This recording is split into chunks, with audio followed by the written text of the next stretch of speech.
다시 한번 읽겠습니다. 시작. 복 있는 사람은 악인들의 꾀를 따르지 아니하며 죄인들의 길에 서지 아니하며 오만한 자들의 자리에 앉지 아니하고. 아멘. 자, 오늘 이 본문 가지고 하나님의 길을 걷는 공동체라는 제목으로 말씀을 나누도록 하겠습니다. 자, 여러분 지난주 말씀을 기억하시는지 모르겠습니다. 여러분의 기억력을 테스트하기 위해서 제가 문제 두 가지를 준비했는데요. 다른 건 기억 못 하셔도 되는데 제가 문제 내는 이 두 가지만큼은 여러분 마음속에, 여러분 머릿속에 꼭꼭 새기시기를 부탁드립니다. 자, 첫 번째 문제 나갈 텐데요. 우리 주일학교 친구들이 먼저 맞힐 수 있도록 배려를 해주시면 감사하겠습니다. 문제는 어렵지 않고요. 손가락 두 개만 있으면 풀 수 있습니다. 객관식을 낼 텐데요. 자, 1번이라고 생각하는 친구들은 1번, 자, 2번이라고 생각하는 친구들은 2번 이렇게 표시를 해주시면 되겠습니다. 자, 그럼 문제 나갑니다. 자, 다음 중 하나님이 좋아하시는 것은 무엇일까요? 자, 1번은 하나님은 혼자를 좋아하신다. 자, 2번 하나님은 함께를 좋아하신다. 자, 하나 둘 셋 하면 손가락 펴보겠습니다. 자, 우리 모든 성도님들 한번 다 같이 해볼게요. 하나 둘 셋. 자, 정답은 뭐죠? 2번입니다. 하나님은 혼자를 좋아하신다 아니면 함께를 좋아하신다? 함께를 좋아하신다. 자, 너무 잘 맞춰주고 있습니다. 자, 우리 두 번째 문제 한번 내보도록 할게요. 자, 두 번째 문제는 비슷한데요. 비슷한 유형이에요. 잘 들어보세요. 다음 중 하나님이 기뻐하시는 교회 공동체는 어떤 공동체일까요? 자, 이번에는 손가락이 3개가 필요해요. 3개를 준비하세요. 자, 1번은 가나안 공동체. 자, 가나안 공동체 지난주에 목사님이 뭐라고 말했죠? 우리 친구들 기억나나요? 교회 나갔나 안 나간다? 안 나간다. 교회 안 나가. 그래서 가나안 공동체라고 말씀드렸죠. 자, 1번은 가나안 공동체. 자, 2번은 나 홀로 공동체. 나 혼자 공동체. 자, 3번은 함께 공동체. 자, 정답이 뭔지 한번 손가락 해보겠습니다. 자, 하나, 둘, 셋. 자, 정답은 뭐죠? 3번입니다. 하나님이 좋아하시고 하나님이 기뻐하시는 공동체는 어떤 공동체? 함께 공동체입니다. 자, 문제를 잘 맞춰준 우리 주일학교 친구들과 모든 성도님들께 감사를 드립니다. 여러분, 우리 하나님은 함께를 좋아하시지요. 맞습니까? 우리 하나님은 함께를 너무너무 좋아하십니다. 그렇기 때문에 우리 모든 교회는 어떤 공동체가 되어야 할까요? 함께 공동체가 되어야 합니다. 그래서 함께 걷는 교회는 함께를 기초로 한 3가지 핵심 가치 위에 세워져 갑니다. 저를 한번 따라해 주시겠습니까? 예수와 함께, 말씀과 함께, 이웃과 함께. 자, 이 3가지 함께의 가치가 우리 함께 공동체 안에, 우리 함께 걷는 교회 안에, 또한 우리 각자의 삶 속에 풍성히 채워지기를 주님의 이름으로 축복합니다. 자, 지난주에 이어서 오늘은 걷는의 의미를 함께 살펴보기 원합니다. 함께가 함께 걷는 교회의 핵심 가치, 비전이라면 걷는은 그 핵심 가치, 비전을 감당하는 우리의 태도요, 우리의 자세라고 할 수 있겠습니다. 여러분, 뭐로 가도 서울만 가면 된다라는 말 들어보셨죠? 수단과 방법을 가리지 않고 오직 목적만 이루면 된다는 말입니다. 과정보다는 무엇이 결과가 훨씬 더 중요하다는 지극히 세속적인, 세상적인 논리이고 가치입니다. 세상이 말하는 수많은 논리와 가치가 있습니다. 그런데 그 중에서도 가장 세상적인 논리와 가치가 무엇일까요? 그것은 바로 이거예요. 뭐로 가도 서울만 가면 된다. 보통 우리가 영화나 드라마를 보면 그 영화나 드라마를 통해 그 세상, 그 사회를 볼 수 있다고 말합니다. 그래서 영화나 드라마를 그 세상, 그 사회의 거울이라고 말하죠.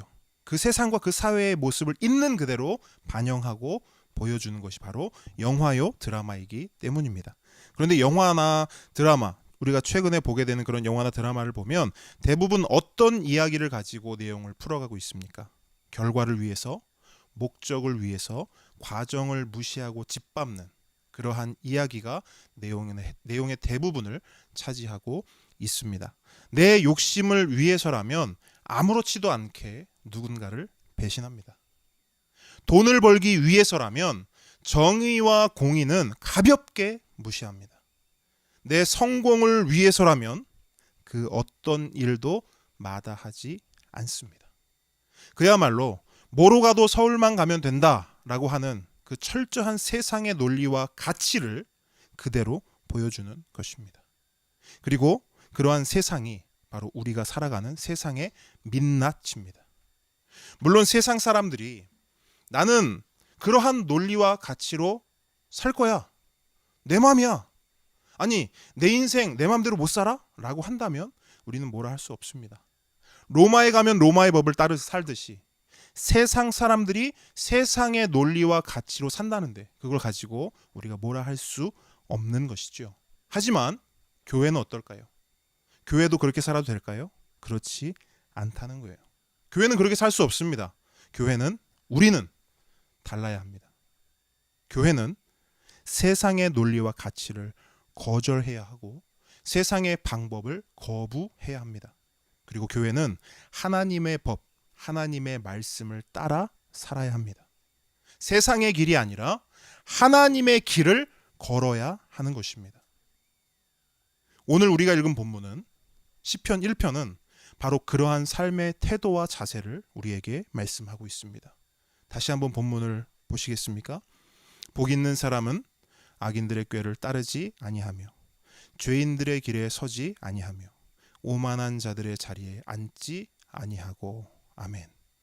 여러분, 여기서 말하는 복 있는 사람은 누구를 말할까요? 아니, 그보다 먼저 성경이 말하는 복은 무엇입니까? 성경이 말하는 복.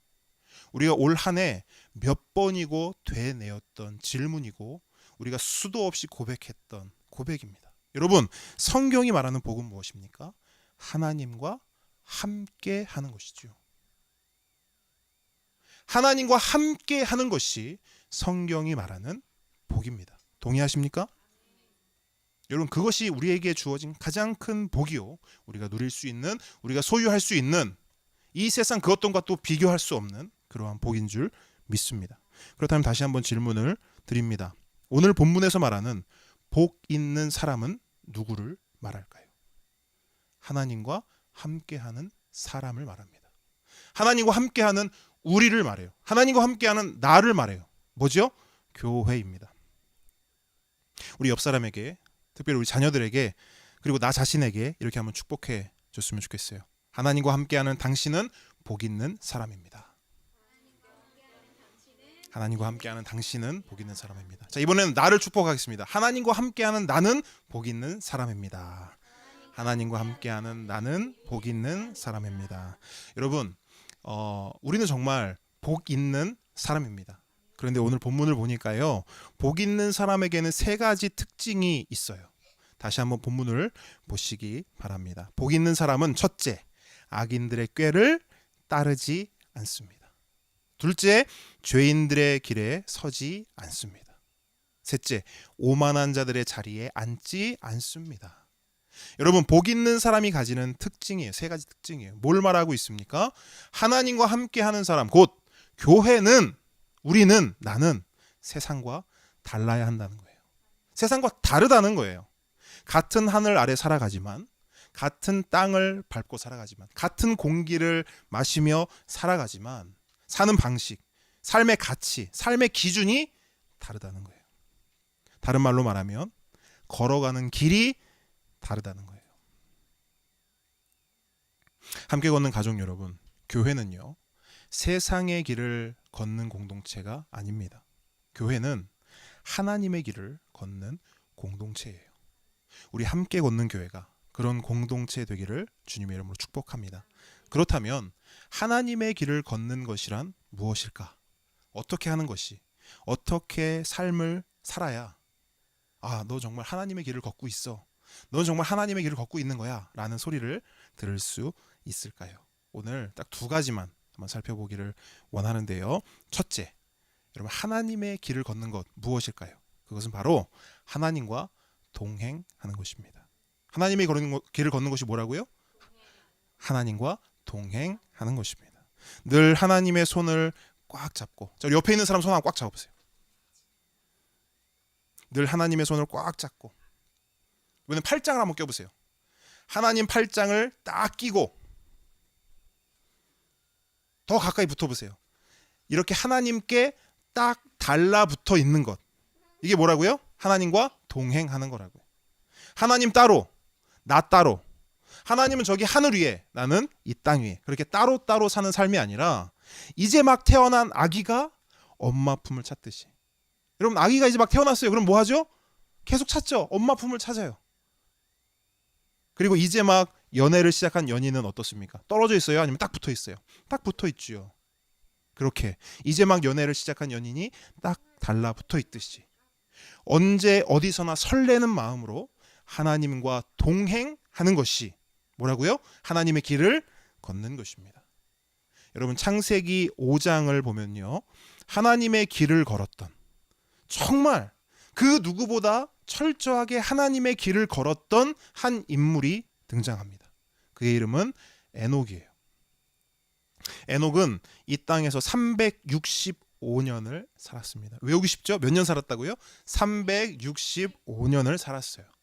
우리의 수명과 비교하면 어때요? 엄청 오래 산 것이지요.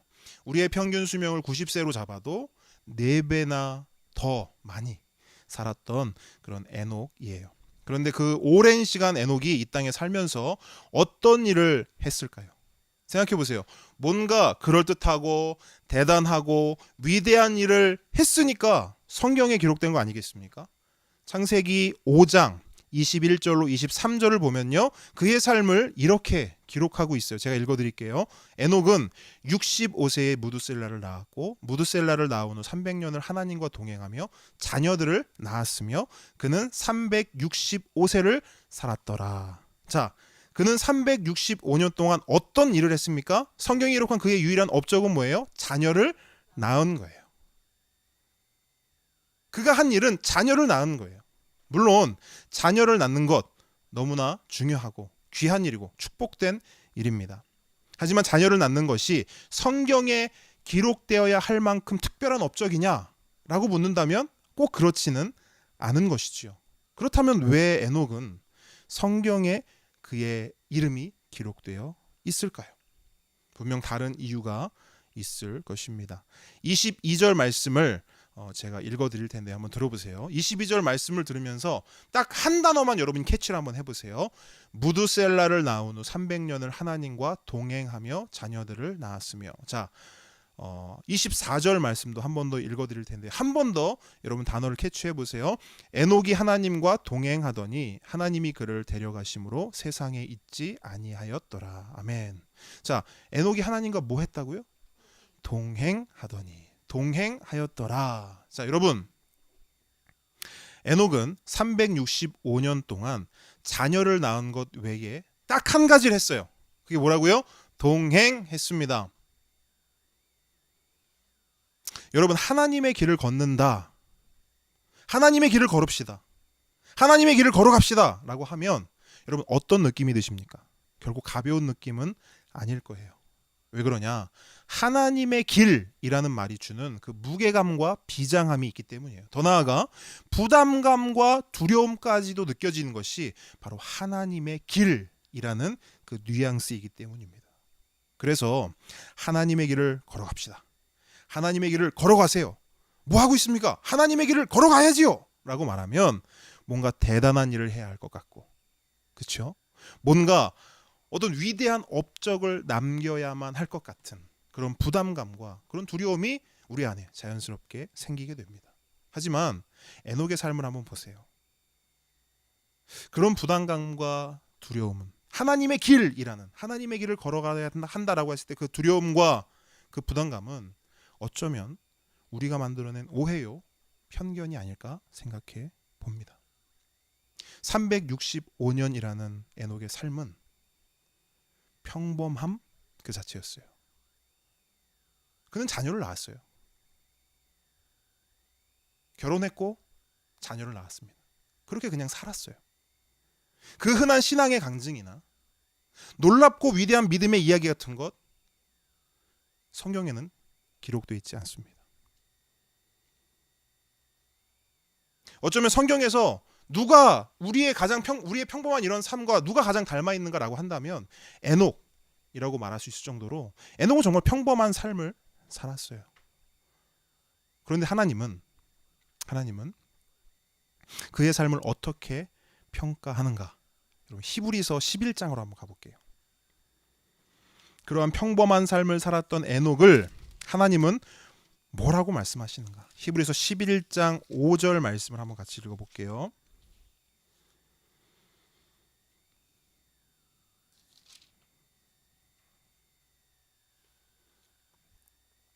읽겠습니다. 시작. 믿음으로 에녹은 죽음을 보지 않고 옮겨졌으니 하나님이 그를 옮기심으로 다시 보이지 아니하였느니라. 그는 옮겨지기 전에 하나님을 기쁘시게 하는 자라 하는 증거를 받았느니라. 아멘. 여러분 아멘이십니까? 여러분 하나님은 에녹의 삶을 보시면서 참으로 기뻐하셨어요. 하나님은 에녹을 보시면서 정말 환하게 웃으셨습니다. 에녹이 뭘 했기 때문에 그렇습니까? 그가 뭐 세상이 놀랄 만한 뭐 대단한 일을 했나요? 사람들이 다 알아주는 와 에녹 진짜 최고 엄지척 그런 어떤 위대한 업적을 남겼습니까? 아니죠. 에녹은 하나님과 동행했습니다. 하나님과 동행함으로 하나님의 길을 그저 묵묵히 걸어갔어요. 여러분 저의 가장 행복한 시간 중 하나는 우리 두 아이를 제 양쪽 팔에 안아서 눕히는 거예요. 한쪽에는 아들, 한쪽에는 딸. 그렇게 두 아이를 제 품에 그저 이렇게 꼭 안고 있으면 저는 그게 그렇게 좋더라고요. 그런데 우리 아이들은 자꾸 뭐 하는 줄 아세요? 자꾸 제 품에서 빠져나가려고 해요. 그러면서 뭐라 하냐면 아빠 내가 춤 보여줄게. 아빠 내가 몸으로 퀴즈를 내볼 테니까 아빠 맞춰봐. 이런 말을 합니다. 그러면서 자꾸 제 품에서 빠져나가요. 물론 아이들이 제 앞에서 재롱 떨고 춤추고 막 몸짓하면서 퀴즈 내고 하는 거 너무 귀엽고 좋아요. 그런데 제가 가장 좋아하는 게 뭐라고요? 그냥 우리 아이들이 제 품에 그냥 폭 안겨 있는 게 제일 좋아요.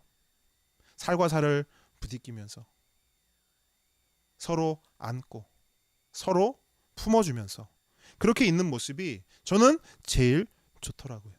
그런데 여러분 하나님 아버지도 똑같지 않을까 생각해 봅니다. 우리 하나님 아버지는 우리와 뭐 하기 원하실까요? 동행하기 원하십니다. 하나님 제가 하나님 위해서 이런 거 한번 해볼게요. 하나님 위해서 제가 한번 돈 한번 벌어보겠습니다. 하나님 위해서 제가 한번 하나님께 영광 돌리기 위해서 제가 한번 이런 거 한번 해볼게요. 물론 좋지요. 하지만 하나님이 진짜 기뻐하시고 하나님이 진짜 찐 웃음 지으시는 것은 우리가 하나님과 동행하는 것입니다. 언제 어디서나 하나님 손을 꼭 잡고 자 옆에 있는 사람 한 손 꽉 잡아보세요. 언제 어디서나 하나님 손을 꼭 잡고 하나님 팔짱을 딱 끼고 팔짱 껴보세요. 팔짱 끼어서 한번 옆 사람 피부를 한번 느껴보세요.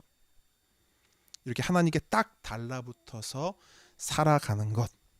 하나님은 바로 이러한 동행을 너무나 기뻐하고 좋아하십니다. 그러므로 함께 걷는 가족 여러분, 우리의 삶 속에서 절대로 양보하거나 포기할 수 없는 것이 있어요. 그것은 바로 말씀과 기도입니다. 말씀이 하나님의 손을 잡는 것이라면 기도는 하나님의 팔짱을 끼는 거예요. 말씀이 뭐라고요? 하나님의 손을 잡는 거. 기도는 하나님 팔짱을 끼는 거. 여러분, 하나님의 손을 잡는 저와 여러분 되기를 주님의 이름으로 축복합니다. 하나님의 팔짱을 끼는 저와 여러분 되기를 주님의 이름으로 축복합니다. 그래서 저는 여러분을 위해서 늘 이렇게 기도해요. 하나님, 우리 함께 걷는 가족들이 하루하루 살아갈 때 말씀 읽지 않으면 허기지는 삶 되게 해주세요. 우리 함께 걷는 가족들이 기도하지 않으면 목마른 삶 되게 해주세요. 우리 주보에도 있죠, 그 기도 제목이. 저는 정말 우리의 삶이 그랬으면 좋겠어요. 말씀을 읽지 않으면 배고프고 기도하지 않으면 목마르는 그런 삶이 됐으면 좋겠습니다. 그래서 여러분, 여러분의 손이 말씀을 잡고 있지 않다면 엄마 손을 놓친 아이처럼 좀 다급했으면 좋겠어요. 여러분, 아이가 엄마 손 놓치면 어때요? 큰일 나잖아요. 길을 걸어갈 때, 저기 마트에 갔을 때, 사람들 많은 곳에서 아이가 엄마 손 놓치면 어때요? 마음이 불안하죠. 그러한 마음이 우리에게 있었으면 좋겠다고요. 말씀을 놓쳤네? 이런 다급함, 이러한 그 안절부절함이 우리에게 좀 있었으면 좋겠습니다. 마찬가지로 우리가 기도하고 있지 않을 때 연인의 팔짱에서 손이 빠진 것처럼 좀 우리가 좀 속상했으면 좋겠어요. 팔짱을 탁 끼는데 팔이 탁 빠졌어요. 이런 마음이 어때요? 속상하죠. 난 너무 사랑한데, 난 우리 애인과 이렇게 팔짱 꽉 끼고 싶은데 그게 안 되면 너무나 속상하지 않겠습니까? 그러한 마음이 저와 여러분에게 있기를 원합니다. 함께 걷는 가족 여러분, 우리가 다른 것은 잘 못해도, 우리가 다른 것은 좀 서툴러도 하나님과 동행하는 것만큼은 진짜 잘하기를 원해요. 하나님과 동행하는 것에 있어서는 진짜 전문가 되기를 원합니다. 그래서 우리의 삶이 그저 그런 평범한 삶이라 할지라도 세상은 몰라주고, 세상은 뭐야 이렇게 말한다 할지라도 하나님과 동행하는 것에서만큼은 정말 특별한 은혜를 누리는 그런 저와 여러분 되기를 주님의 이름으로 축복합니다. 자, 이제 한 걸음 더 나아가서 두 번째, 하나님의 길을 걷는 것은 무엇일까? 둘째, 하나님의 길을 걷는 것은 하나님과 발을 맞춰 걷는 것입니다. 하나님의 길을 걷는 것이 뭐라고요? 하나님과 발을 맞춰 걷는 것입니다. 하나님이 가면 난 어떻게 해요? 가고, 하나님이 멈추면 나는 어떻게 해요? 멈추는 것. 그것이 하나님과 발을 맞추는 거예요. 하나님보다 훨씬 앞서가거나 반대로 하나님보다 저만치 뒤처져 가는 것이 아니라, 우리 게임 중에 이런 게임 있어요. 2인 삼각 아시죠? 두 사람이 발을 딱 묶어서 두 사람인데 발은 어떻게 돼요? 같이 움직이는 2인 삼각놀이 아시죠? 마치 그것처럼 하나님의 때와 하나님의 속도에 맞춰서 하나님과 발을 맞춰서 걷는 것이 뭐냐면 하나님의 길을 걷는 것이에요. 우리 전도서 9장 11절 한번 볼까요? 구약의 956페이지 정도에 있네요. 전도서 9장 11절.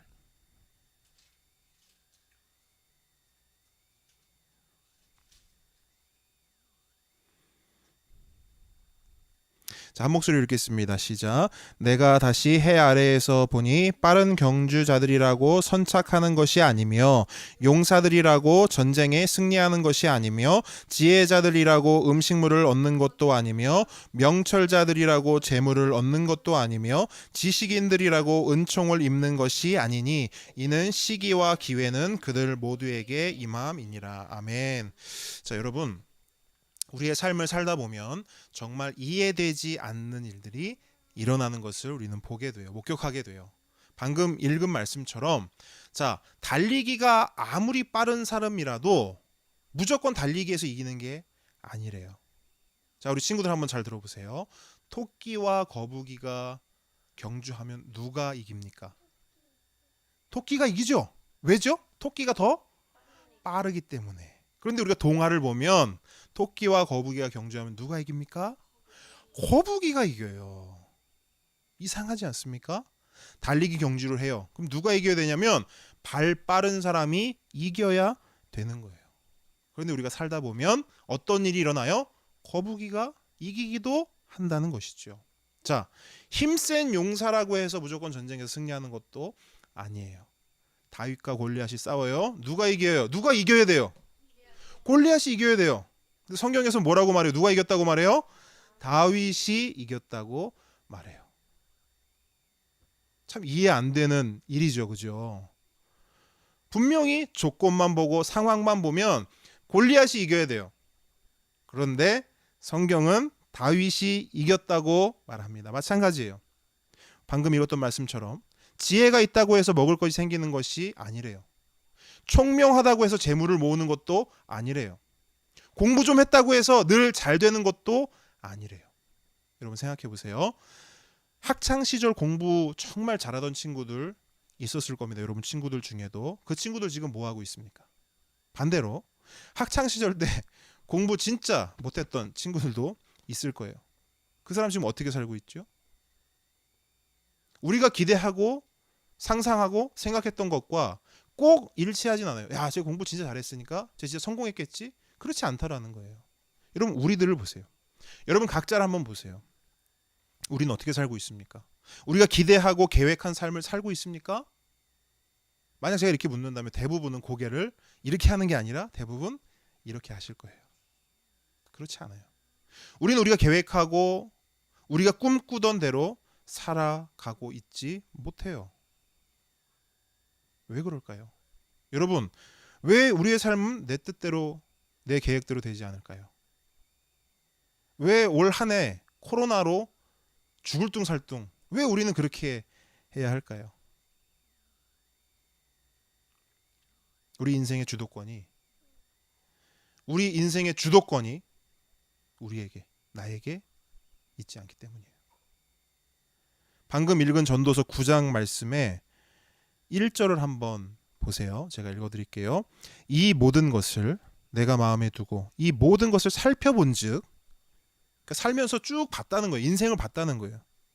그랬더니 의인들이나 지혜자들이나 그들의 행위나 모두 다 하나님 손에 있으니 사랑을 받을는지 미움을 받을는지 사람이 알지 못하는 것은 모두 그들의 미래의 일들임이니라.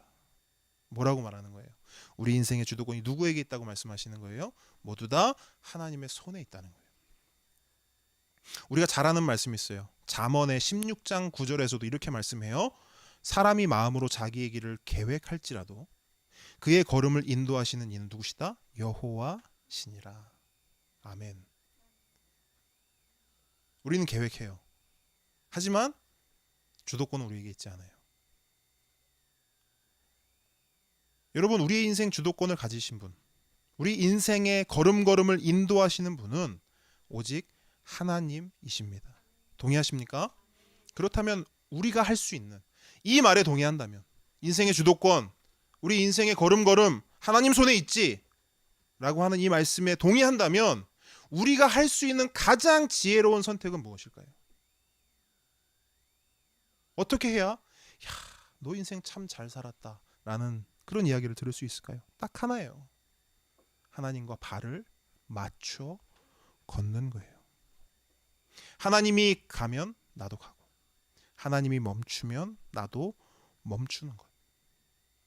하나님보다 훨씬 앞서가거나 반대로 하나님보다 저만치 뒤쳐져 가는 것이 아니라 마치 2인 삼각 놀이처럼 하나님의 때와 하나님의 속도에 맞춰 하나님과 발을 맞춰서 걷는 것.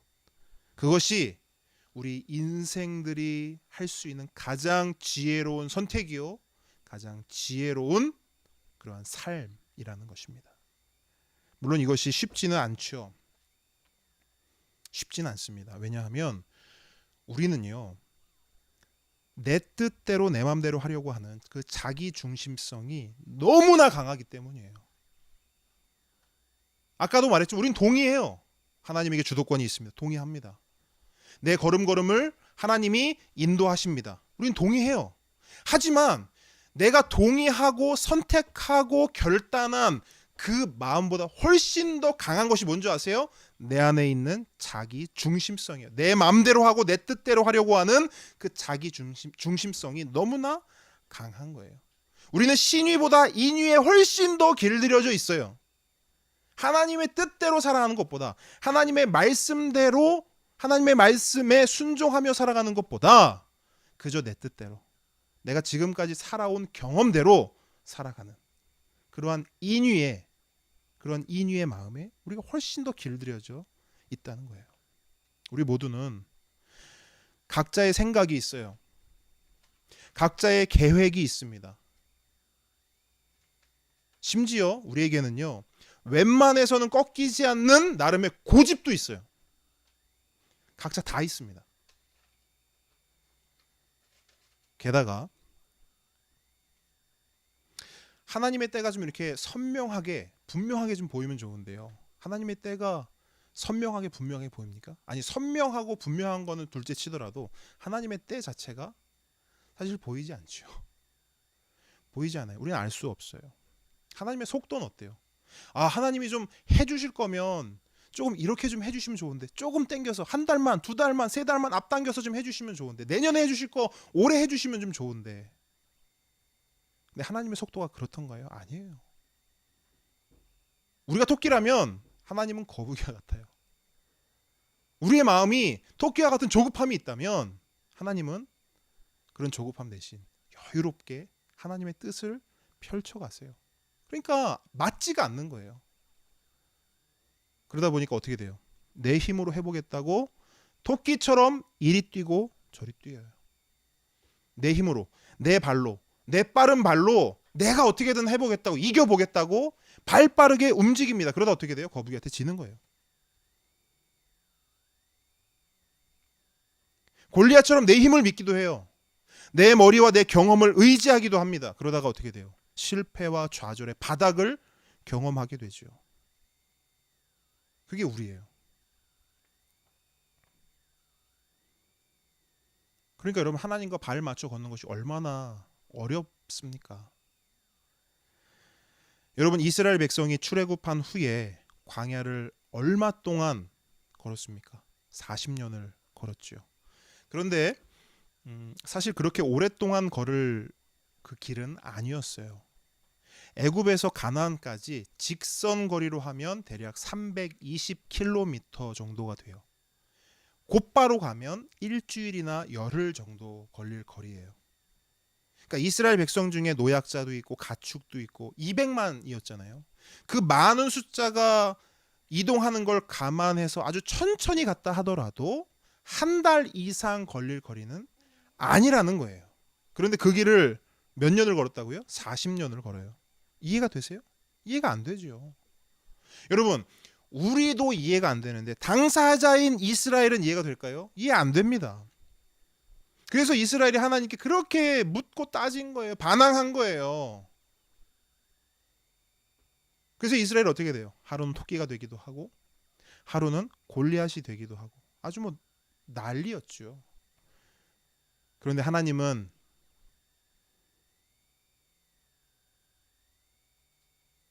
그들을 어떻게 다루십니까?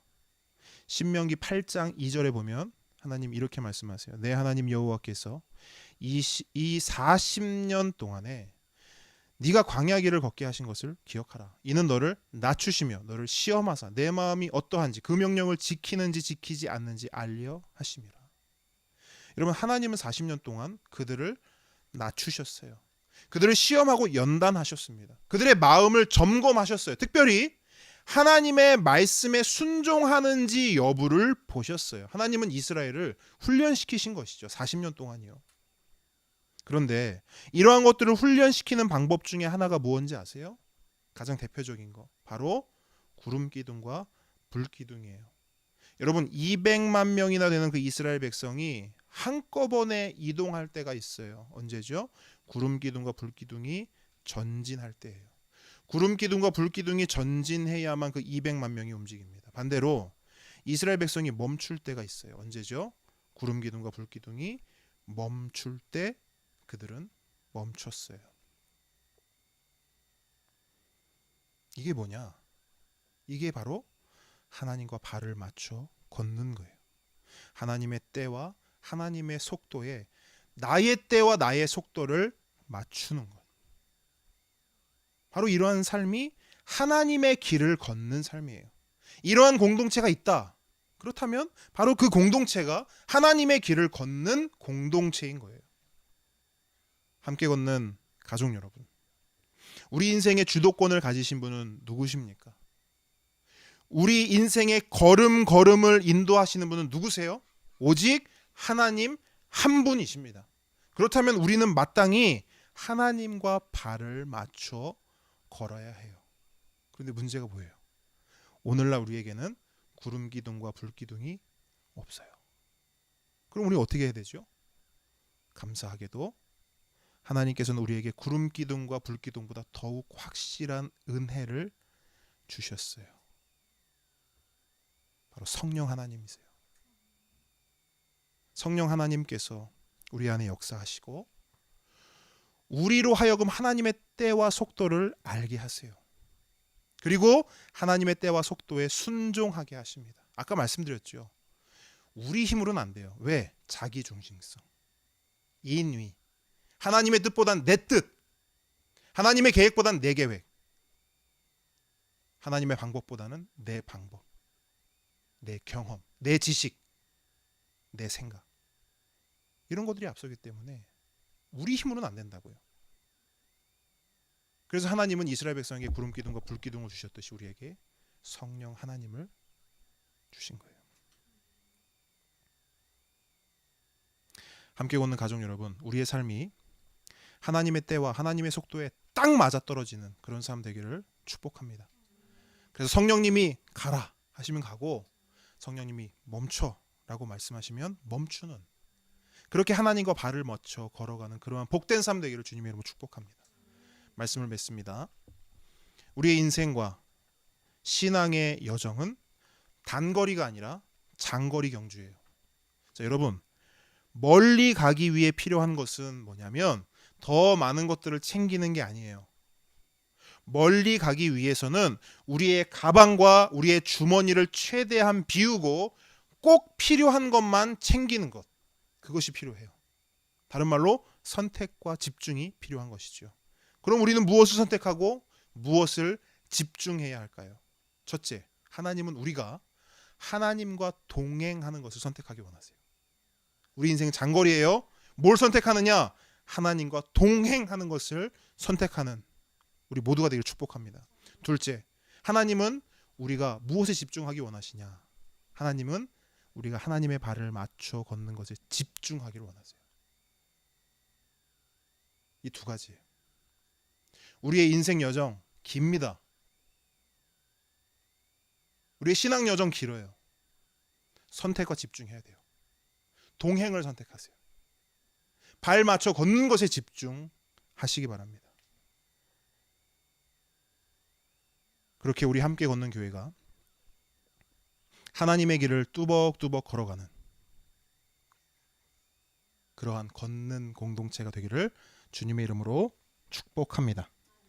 자, 우리 함께 찬양했으면 좋겠어요.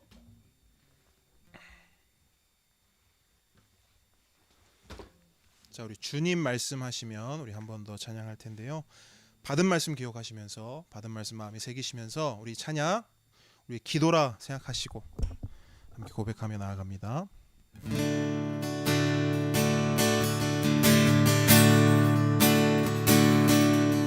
주님 말씀하시면 내가 나가리다. 주님 뜻이 아니면 내가 멈춰서리다. 나의 가고 서는 것 주님 뜻에 있으니, 오 주님 나를 이끄소서. 한 번 더 고백합니다. 주님 말씀하시면, 주님 말씀하시면 내가 나가리다. 주님 뜻이 아니면 내가 멈춰서리다. 나의 가고 서는 것 주님 뜻에 있으니, 오 주님 나를 이끄소서. 뜻하신 그곳에, 뜻하신 그곳에 나 있기 원합니다. 이끄시는 대로 순종하며 살리니, 연약한 내 영혼 통하여 일하소서. 주님 나라와 그 뜻을 위하여, 뜻하신 그곳에 나 있기 원합니다. 이끄시는 대로 순종하며 하여 살리니 연약한 내 영혼 통하여 일하소서. 주님 나라와 그 뜻을 위하여 오 주님 나를 이끄소서. 오 주님 나를 이끄소서. 오 주님 오 주님 나를 이끄소서. 아멘. 우리 시간 함께 기도했으면 좋겠습니다.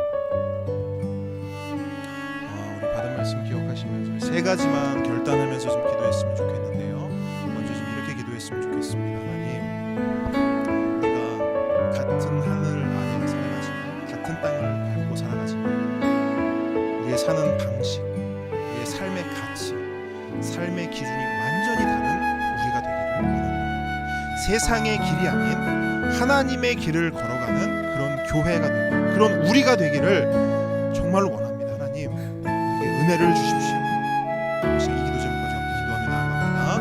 하나님, 아버지 하나님, 하나님께서 교회로 부르셨습니다. 교회로 구별하셨습니다. 하나님, 우리가 주의 거룩한 백성이 이 땅을 살아갈 때 점점 악해지는, 점점 어두워지는 이 땅을 살아갈 때 하나님, 같은 하나님을 살아가지고 같은 땅을 밟고서 같은 공기를 마시면서 정말 다른 삶을 살기 원합니다. 다른 방식, 다른 가치, 다른 기준으로 아버지 하나님 우리가 살아가기를 원합니다. 하나님, 우리에게 은혜를 주십시오. 아버지, 우리에게 그렇게 살 수 있는 능력을 주십시오. 성령 하나님, 우리에게 역사해 주십시오. 우리 안에 함께하여 주시고 다스려 주시고 통치하여 주시옵소서. 우리가 세상의 길이 아닌 하나님의 길을 걸어가는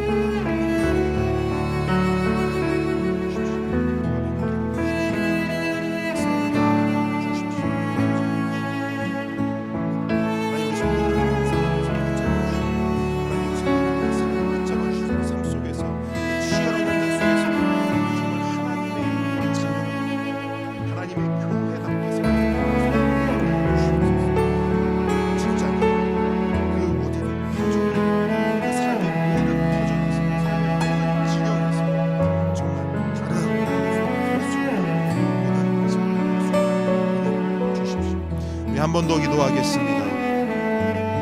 이번에 기도할 때 이렇게 기도했으면 좋겠어요. 하나님, 우리가 다른 것은 잘 못해도 하나님과 동행하는 것만큼은 진짜 잘하기를 원합니다. 우리의 삶이 그저 그런 평범한 삶이라 할지라도 하나님과 동행하는 것에서만큼은 정말 특별한 은혜를 누리는 그런 삶이 되기를 원합니다. 하나님, 말씀을 놓치지 않게 해주십시오.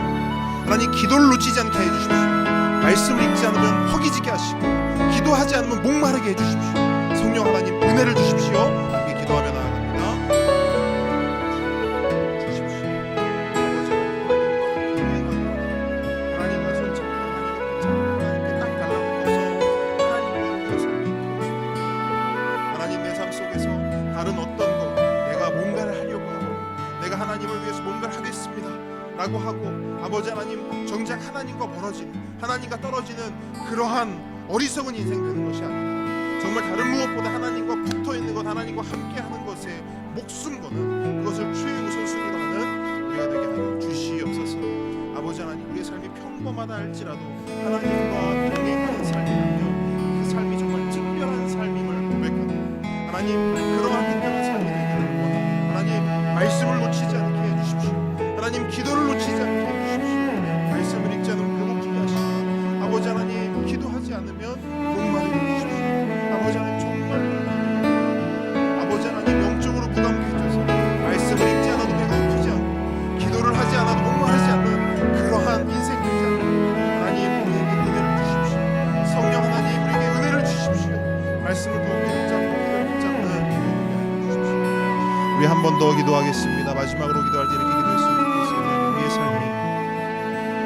우리의 삶의 여정이 하나님의 때와 하나님의 속도에 딱 맞아떨어지는 그런 삶 되기를 원합니다. 성령님이 가라 하시면 가고 성령님이 멈추라 하시면 멈추는, 그렇게 하나님과 발을 맞춰 걸어가는 그러한 복된 삶 되기를 하나님 너무나 원합니다. 성령 하나님, 우리가 영적으로 깨어있게 하십시오. 영적으로 민감하게 반응할 수 있는 그러한 우리 되게 하여 주십시오. 성령 하나님께서 가라 하시는 그 음성을 우리가 듣기 원합니다. 멈추라는 그 말씀 우리가 듣기 원합니다. 하나님, 우리 안에 역사하여 주십시오. 우리를 인도하여 주시고 통치하여 주시고 다스려 주십시오. 이렇게 기도하며 나아갑니다. 아버지 하나님, 주의 은혜를 더하여 주십시오. 하나님과 발맞춰 하나님의 때를 나의 속도보다 하나님의 속도에 나의 삶을 맞추기를 원합니다.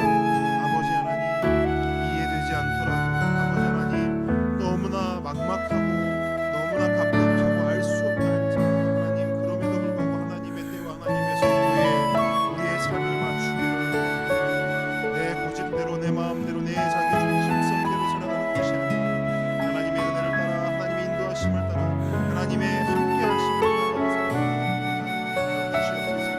우리 성도님들 하나님께서 함께하여 주시옵소서.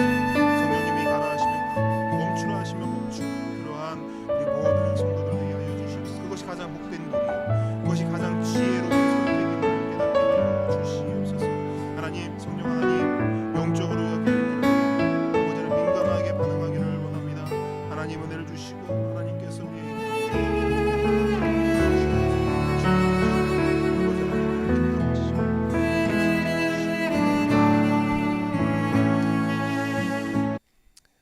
이제는 우리 주 예수 그리스도의 은혜와 하나님의 사랑과 성령님의 교통하심이 지금 이 자리에서 하나님과 동행함으로 하나님과 발을 맞춰 걸어감으로 하나님, 제가 하나님의 길을 걸어가겠습니다, 하나님의 길을 걷는 공동체 되겠습니다 라고 결단한 모든 하나님의 자녀 머리 위에 지금부터 영원까지 함께 있을지어다. 아멘.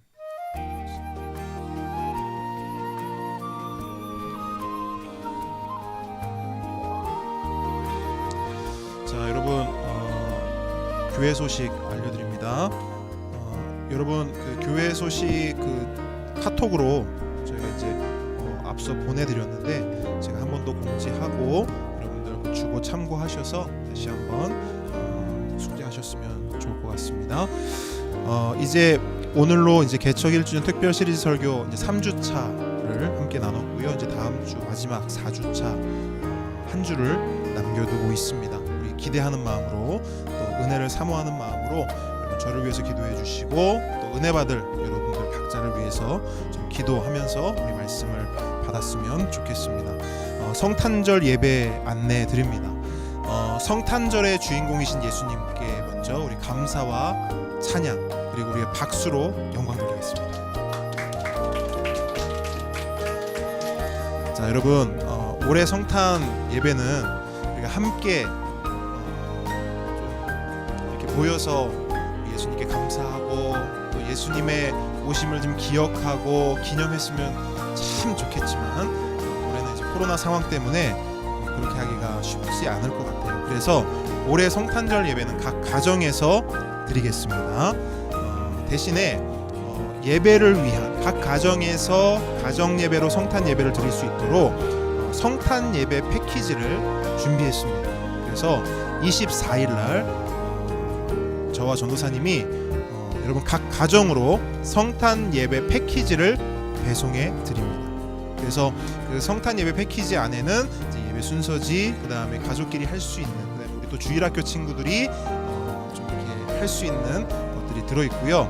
그 다음에 각 가정별로 또 선물을 하나씩 준비했습니다. 그래서 예배 마치고 나서 각 가정별로 예수님의 생일을 기념하고 축하하는 파티를 할 수 있도록 각 가정별로 케이크를 하나씩 준비했거든요. 그래서 예배를 드리시고요, 25일 날 성탄 예배 드리시고 온 가족이 모여서 예수님의 성탄을 축하하고 예수님의 성탄에 감사하는 그런 시간을 꼭 나누시기를 바랍니다. 그래서 여러분들 그렇게 예배 드리고 또 파티하는 그런 모습들을 여러분들이 영상으로 짧게 찍어서 우리 카톡에 좀 공유해 주시면 우리가 함께 그 현장을 또 그 은혜를 나눌 수 있을 것이라 생각됩니다. 자세한 내용은 카톡에 공지하도록 하겠습니다. 그리고 성탄 감사 헌금 각 가정에서 예배를 드리시고요. 성탄 감사 헌금 온라인으로 드리시면 되겠습니다. 우리 공동의회 안내를 드립니다. 아래와 같이 공동의회가 있으니 모든 분들의 참석을 바랍니다. 온라인으로 공동의회를 진행합니다. 그래서 온라인으로 참석을 해주시면 되겠고요. 안건은 이렇습니다. 2021년 예산안 심의가 진행됩니다. 그리고 일시는 다음 주 주일 예배 후고요. 대상은 18세 이상 입교인, 세례교인 전부입니다. 그렇게 해서 공동의회 참석하셔서 우리 2021년 예산안을 우리가 한마음으로 통과하기를 바랍니다. 주일 예배 시간 변경 안내 드립니다. 2021년 첫 주일 예배부터 1월 3일이 되겠습니다. 예배 시간이 변경됩니다. 기존 시간은 주일 오후 1시 30분이었는데요. 1월 3일부터는 주일 오전 11시, 그러니까 우리 모든 교회들이 예배드리는 공예배 시간에 우리가 예배를 드리도록 하겠습니다. 그리고 주일 예배는 온 가족이 함께 드리는 세대 통합 예배로 드립니다. 여러분들 지금 이렇게 가정에서 그 세대 통합으로 드리고 있지 않습니까? 부모님과 아이들이 함께 예배 드리고 있죠. 같은 방식으로 우리가 모일 때도 이제부터는 온 가족이 함께 모여서 함께 세대 통합 예배로 드립니다. 그리고 예배 후 식사 교제는요, 코로나 상황이 안정된 후에 시작하도록 하겠습니다. 자연스럽게 통큰 통독은 주일 오후 1시 30분에 이제 1월 3일부터는 1시 30분에 진행이 되는데요. 이 시간은 저희가 일단 1시 30분으로 하는데 조정이 필요하거나 할 때는 저희들이 협의를 거쳐서 시간을 조정하도록 하겠습니다. 자, 오늘은 좀 전달할 교회 소식이 좀 많았죠. 그래서 이 교회 소식들 잘 참고하시고 혹시 문의하시고 싶은 궁금하신 부분들은 카톡이나 전화로 주시면 전화 전도사님에게 연락 주시면 또 안내해 드리도록 하겠습니다. 여러분 모든 예배를 마쳤고요. 통큰 통독은 3시 10분부터 시작하도록 하겠습니다. 잠시 쉬시고 3시 10분부터 통큰 통독으로 만나겠습니다.